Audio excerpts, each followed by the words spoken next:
Hey, Stacey David here with the Tales of a Gearhead podcast. Now, what is this? Well, it's a podcast that covers everything automotive, everything mechanical, everything that's just cool about the automotive lifestyle. And since that's just about everything, you're going to love it. Today we have singer-songwriter Chris Hennessee back in the shop to talk about cars and guitars and some of his musical background as well. Let's get rolling.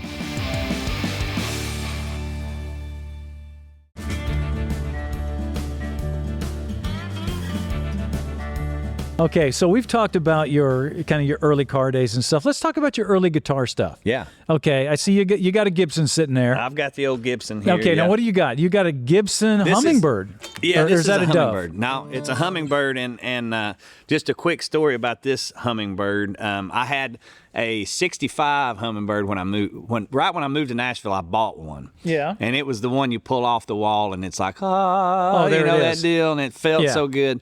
And it was stolen out of my truck about 4 or 5 years after I bought it.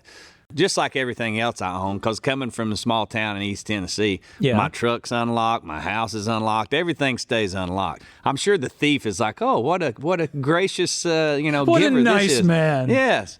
So they stole the guitar out of my truck, and my roommate at the time worked at Gibson. And I said, man, he could get a deal, So I said, man, order me a Hummingbird to replace that one. And I said, make it black, kind of in mourning. When I got this guitar, he said that they said from the Bozeman factory, it's the first black Hummingbird they ever made. Now, they may have made a Johnny Cash at the custom shop or something like that. Yeah. But as far as just like out of the factory, this is the first black one they did. I've seen a lot since this one, but oh, really? But yeah, it's a 03, so it's over 20 years old. 03, that sounds so new. Isn't that crazy? It does not look new, but I was always into vintage guitars, you know, and that's why I bought the '65, just because it had, some lives, really had a lot of life in it, you know. So getting a new one but then I had that moment where I was like, you know what, I'm going to wear this thing out me. Yeah. Everything on it's going to be what I did to it, you know? So that's kind of the way I look at this one. Yeah, I've got a couple like that. Yeah. My old Martin is like that, and the Schecter Stratocaster style guitar. Yeah. Every mark on it is, I put it on there. Yeah, and it's I like cool. it. Yeah. My daughters are like, Daddy, I want that guitar. Right. He's like, you sure you don't want like the old Gibson? They're like, no, I want that other one. Okay, so do you remember the first lick that you learned? Absolutely. Okay, what was it? All right, so check this out. I remember going to my buddy's house. Okay. How old were you? And I was 14. I already know what it is. Yeah, because you saw me go to a D, so you know what it is, right? Yeah.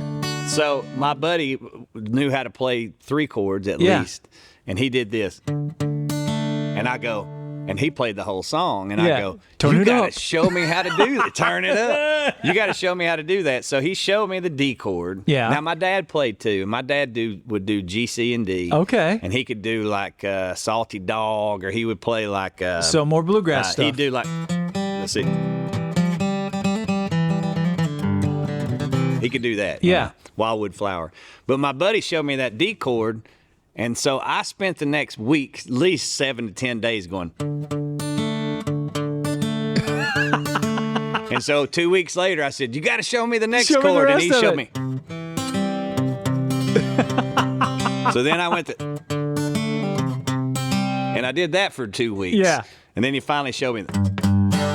that whole deal. Oh, so yeah. Then I finally had Sweet Home Alabama. And you had it, And I was so happy until I learned that it went... Yeah, what was that F? It put an F in there, and I was like, what is that? I don't even know. I remember trying to learn the F, man. Yeah. It's like, no, the fingers don't work that way. So that was my first song that I learned. And then, like I said, my dad showed me Wildwood Flower and that stuff. But there's the culprit. I remember one of my first guitar lessons, the riff now the first guy that I took from was kind of a classically trained guy. So he was always like, he didn't want my thumb coming over. He'd hit it with a stick. No way. Oh, yeah, all That's that crap. Great. And I'm like watching guys, like Chet and Roy Clark and Jerry Reed and, even Hendrix, and they're using their thumb. Yeah. And I'm like, what is wrong with you? Right. But I think the first lick that he showed me was the Peter Gunn thing. Yeah. That's great. Yeah. Oh, man, I went, of course, it didn't sound like that. I was like... Bamba. Oh, hey, I get it, man. If you ask my boys, they'll go. They'll go.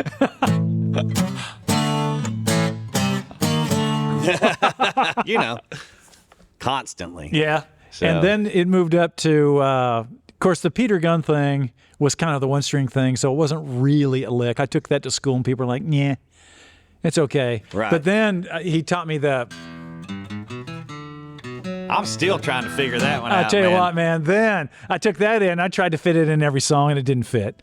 Yeah. But right. It was just those kind of things. Yeah, I'll mess around with that one every once in a while, and I'm like, come on, fingers, get those licks. Because it's not supernatural, you know. Yeah. But yeah, I'm trying to think. So I got really into that Skinnerd phase, and I learned, you know.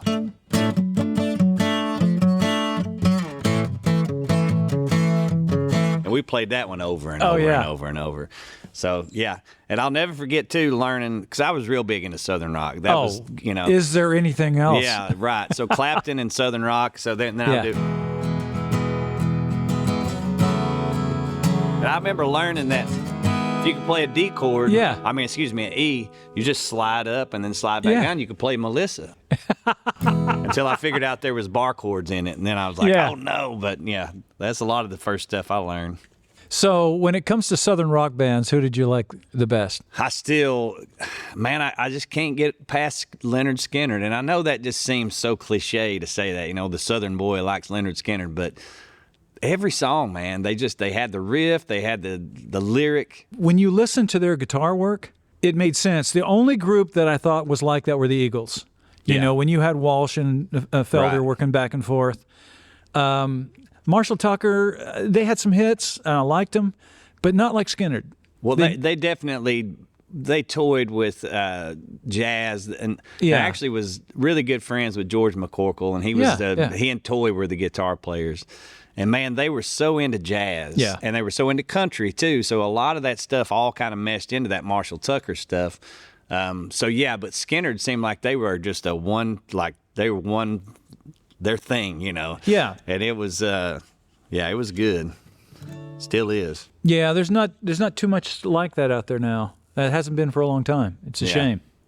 But you mentioned Jessica, so I absolutely love Allman Brothers, especially the Dickie Betts stuff. Because it had a little bit more of that country thing to it, you know. But, I love those guys, man. They were my second choice. Yeah. Like I said, they, I really liked the stuff that Dwayne Allman did and Dickie Betts and that stuff. And like I said, that song there, it would always come on the radio just before they were getting ready to go to commercial. Yeah.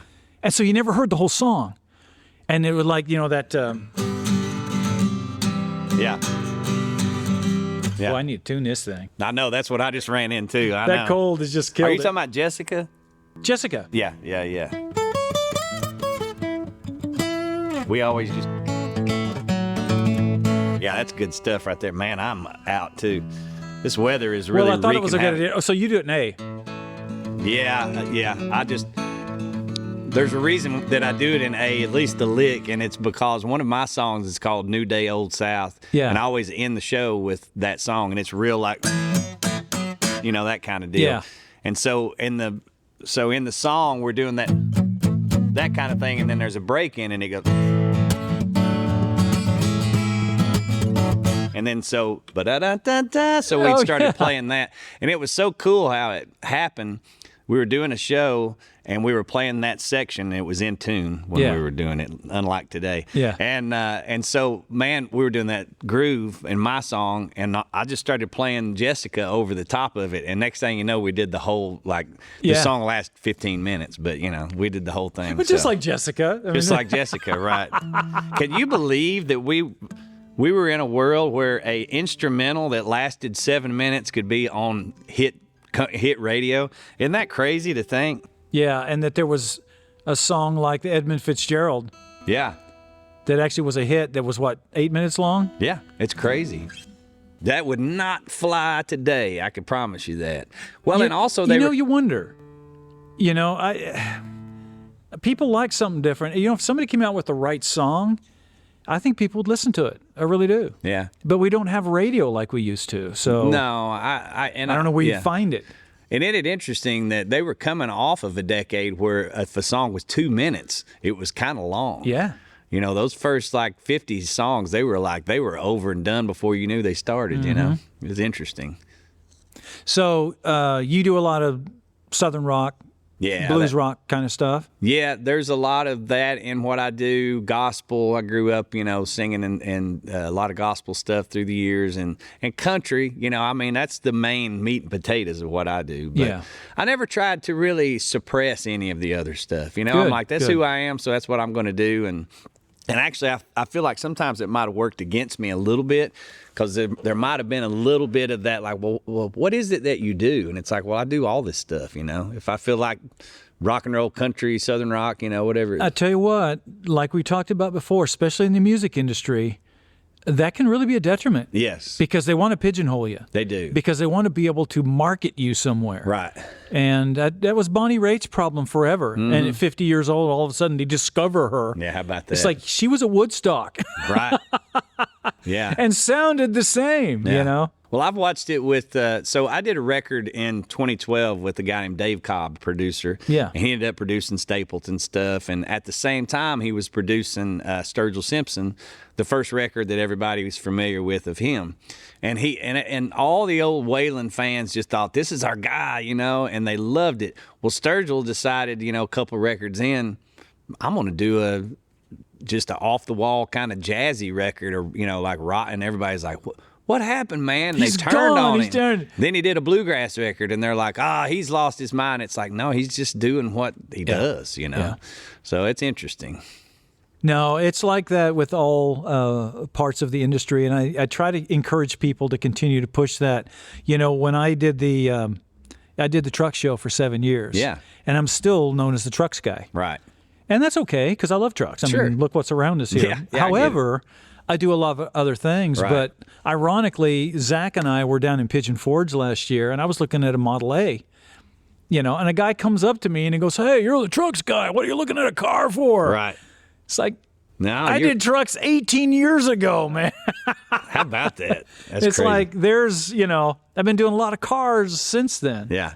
You know, that have been in magazines and all that other stuff. It's like, okay. I get it. But that's just how people are. Yeah, I get it. And, you know, so that being the case, what do you think about Beyonce? Dun, dun, dun. You're not going to drag me. You're not going to drag me into that conversation.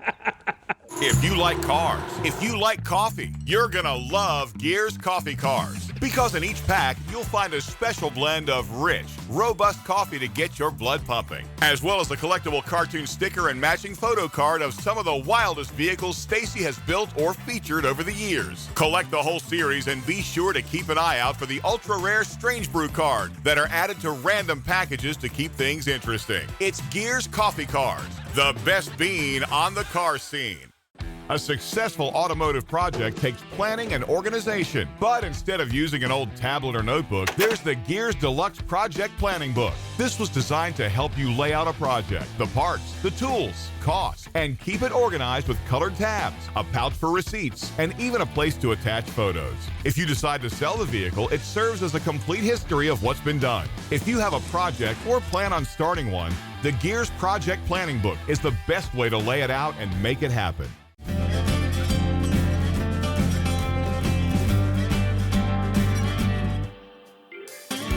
Okay. Let me see if I can keep it in a nutshell. Don't do it, Rambo. Yeah, you're right. Everything in me says don't comment, no comment. So Beyonce wins the country music award, and the first knee-jerk reaction is, what is going on? Well, that's crazy. I can't believe that, you know, from where we come from, the Nashville that we knew. But I really do have to step back in that same breath and go, it's not what it once was. Yeah. But that's just nature. It naturally is going to do that. But I will tell you this. Anybody that watches those award shows and thinks that they are like representative of, I mean, it's judging art, first of all. Yeah. I never was a fan of judging art. Yeah. Here you go. You got me on the soapbox. I didn't plan on doing this. But even like the the shows where they, I won't name the shows, but where they judge the singers and then decide who wins. No. Since when? Man, I've just never been a fan of that. It's I hate it. I hate it because people naturally do that. They naturally fall into that competition thing. And so people come up and go, who do you think are the top greatest guitar players of all time? Or, like that. Who cares? They're all different. Right. Or who do you think's the best car builder, or who this kind of thing? It's like, stop with that. Yeah. That's why we go to Pizza Hut for a certain type of pizza, good or bad. Yeah. And we go to Domino's for something different, and Right. it doesn't taste like the other one. There's different approaches and different people. I mean, and different look, I know there's time constraints on this podcast. we can take it into 2. I was going to say, because we got to be careful, because you get me started on this stuff, and I'll keep going. But there's also a thing that happens to you after, and you and I have talked about this a little bit.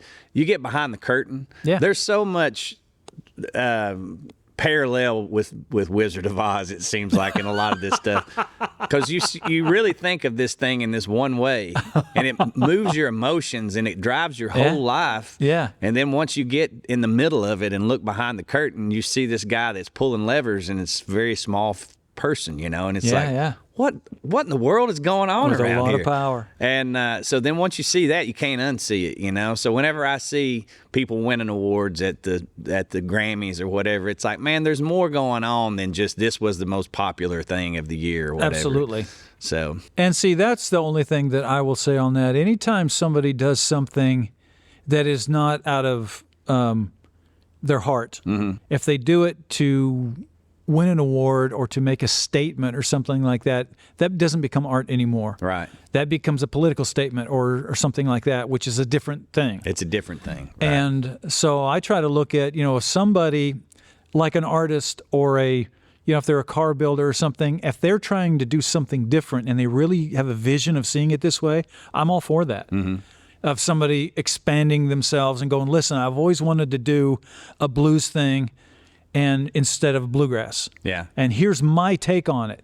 I really want to hear an artist do that. Right. But if they're just doing it because, hey, I think I can make some money here. I think I can slide into this other genre. Right. Because I have a big name and I think I can work that. Well, that's manipulation. I'm not No, I'm not a into big fan of that. No. And it's very easy to see that. Yeah. So it is. Kind of like the guy building a race car that's not a racer. Yeah. Knowing he's not going to race, but he has the racing suit on. Yeah. There's a lot of parallels that you can get into. There's a lot of. There really is. But at the end of the day, just do your thing, right? Yeah. And be true to yourself. Yeah. And now because everybody's gifted in different ways. And I will say this, if a person is in pop music and they absolutely loved Patsy Cline since they were a child and they love it and they've always wanted to do a record that was traditional country, but they're the biggest pop star in the world, that makes sense, if it's in you to do it. But if you're doing it to jump lanes and just try to mix up in another genre, then it's just, I don't get it. And see, there's some great illustrations of that. Vince Gill, prime example of that. Yeah. He was the lead singer of Pure Prairie League, had hits and all that kind of stuff. And he's like, here's where I want to go. Right. And he fit there. He was totally real. Yeah. And now he's in the Eagles. Yeah. There's that. Yeah. Yeah. That's a pretty good gig. You can't turn that gig down, though, can you? No, but he's gotten some hate because of that. Yeah, I know. Because it's not the Eagles. Well, I got a buddy, one of my best friends in the world plays with Skinnerd. Yeah. And it is Mark Mateka, Sparky, and he's been playing with them for 18 years. Yeah. And I told him the other day, I'm like, you realize you have been in Skinnerd longer than a lot of the original Skinnerd guys were in it by a long shot, you know. And so it's pretty interesting. And, of course, they get a lot of hate, too, But at the same time, we did a lot of shows with them, with Jamie. And I'd go out in the crowd and watch. And, man, it was great. Yeah. The songs are just amazing, you know. So. Yeah. Okay, so let's talk about your Fully Armed podcast. What's that all about? And actually that last question about music kind of made me think about that a little bit, too. I got to a point with music, especially as a songwriter. So I've been writing songs for 30 years, And there comes a point where, what is your muse? You know, what is it that you're really interested in and want to write about? And I think age does play into it a little bit. You know, when you're younger, you know, there's so many love songs because, you know, you're teens and 20s and you go through those things. But man, when you get to a certain point after having written so many songs, you do get to a place where you're like, what's it about? You know? Yeah. And I got to that place, you know, in life in general. And what's it all about? Right. I might have got there a little later than some. Yeah, no, I love it. But it occurred to me that the answer for me is straight up God. Like Yeah, there's no two ways about it. And matter of fact, I hate it took me so long to really come around to it. And so, what can I do? You know, singer, songwriter. I can make records and do that. But at the same time, I had been listening to the Duck Dynasty guys. I'm a big fan. Yeah, yeah. And they have a podcast, and they do Bible studies, you know. And so I thought, well, I could do that. A fleeting thought. But, man, one thing led to another. All the pieces fell into place, and I ended up with this let's see, it's a Winnebago Outlook. It's a 27-foot 06 model. And it just happened to be something that I picked up to try to maybe fix up and flip. It had some water damage and stuff. Yeah, yeah. And next thing I know, it is a rolling studio that I do a podcast out of. And so it's called Fully Armed, and that comes from Ephesians 6, put on the full armor of God. And the idea is to interview. And that's what it started off as. Let's interview people that I've met through the years. Yeah. Like Jamie's a good example, and yourself, you know. And we'll talk about how faith has played a role in their career, you know, where they got, how they got to where they are in life. And so I've interviewed Major League Baseball players, professional fishermen, a lot of musicians and singers, you know, as you would imagine, songwriters. And it's NASCAR drivers. There's a big list of, you know, different kind of folks that I've interviewed. And it's just been really blessed, man. So I'm going into, I don't know, almost a year of... Nice. Well, yeah. And where can people hear it at? So we have. I'm on all of the podcast outlets, you know, Apple, and but we have a YouTube channel as well, Fully Armed Podcast. You can look that up, and I do a daily devotional too. So every Monday through Friday, I've got a little 2 to 3 minute devotional thing that I do there, and it's all over. Instagram, Facebook, it's Fully Armed Podcast. Nice. So, nice. The guys will check it out. It'll be good. I really appreciate it, man. Yeah.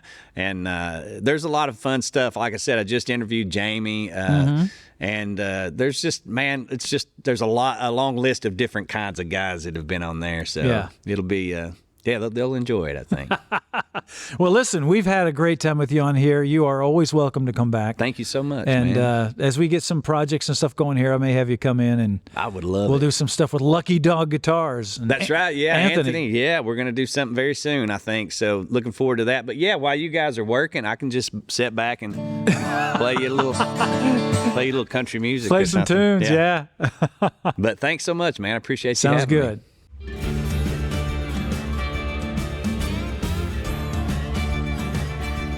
All right, this is an interesting email. This comes from Dell, and Dell says, "Hey, Stacey, I'm considering buying a 31 Model A two-door. It says it was built by you. I was wondering if you could confirm this to be true." And if he sent a photograph, that's a nice car. Yeah, that's a nice-looking car. And I can assure you I had absolutely nothing to do with this car. I've never seen this in my life. This is a black Model A two-door sedan with a 32 grill shell on it. It's got red Steelies on it with white walls. Good-looking car. Got about a 4-inch chop on it. No, I didn't have anything to do with building that. Now, one of the reasons that I bring this up is we get this kind of thing a lot, and so do a lot of people that build cars. And so why is this important to know the pedigree of a vehicle? Why do people, in other words, why would somebody say that I built that car when I didn't? Well, unfortunately, it comes down to money. It comes down to trying to establish some sort of value or credibility on their car. And unfortunately, I look at this a certain way, and most of us in the industry look at it like stolen valor. You know, one of the worst things that you can possibly do if you're non-military is pretend that you were military. And that's called stolen valor. And that is probably the most horrible cowardice thing that you could possibly do, because you're taking somebody else's credit, and you're taking credit for somebody who sacrificed a lot for this country. This is the same sort of idea. You know, when you try to take somebody else's work or their pedigree or something and assign it to your own. Now, I mean, hats off for Dale for asking. Now, here's the thing that if you find somebody that's doing this kind of stuff, and you don't have to look very hard to find it, before you go all off on the person for lying to you and being a big stolen valor person, you have to understand how this happens. So let's just kind of go through a scenario on how this might have happened. Okay, so maybe I was at a car show and a guy comes up and he tells me about this car. And maybe I signed a photograph of it, or maybe I walked up to it. Maybe I saw it. You know, maybe I signed the dash. I don't know. Okay, so then he tells his buddies, you know, hey, Stacey, you know, signed my car, liked my car, approves of the car. Okay, all true. All right, so then the story, once it gets passed down, maybe he tells his kids or his wife or his friends go, hey, you know, Stacey had something to do with Bobby's car. And then it gets passed down to the next guy, and it's like, yeah, Stacey did Bobby's car. No, they don't know what I did to it, but I did it. And then it go to the next person. It's like, yeah, that's one of Stacey's cars. And pretty soon, after 3 or 4 times, it becomes a completely different story. You know, that 5 degrees of separation kind of thing.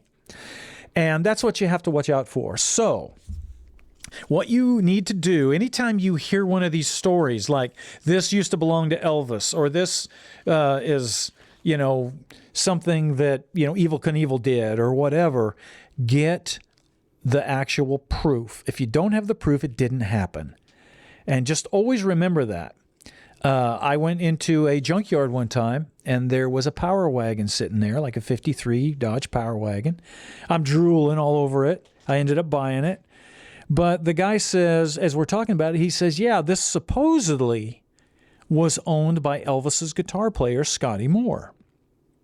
And I was like, immediately, of course, I was a big fan of Scotty Moore. And Scotty was still alive at the time. And I could have easily hunted him down and found out the story. But I didn't have time to do that, nor did I really care. I didn't change the value of the vehicle. So immediately I asked the guy, I said, okay, do you have any proof of that? Do you have Scotty's name on a title? Do you have a picture of him with it? Do you have anything to corroborate that story? And he goes, well, no, I heard it. I said, okay, so it didn't happen. So I said, I don't care. I don't even care about that story. It's dead to me. And when I bought the truck, when I in turn ended up selling it, there was no reason to pass that story along. And so part of the deal is, just like there's people that are perpetuating these stories, when you know they're not true, then you need to be the one that stops the story. In other words, just quit passing it along if it's not true. And that will kind of keep this stuff from happening.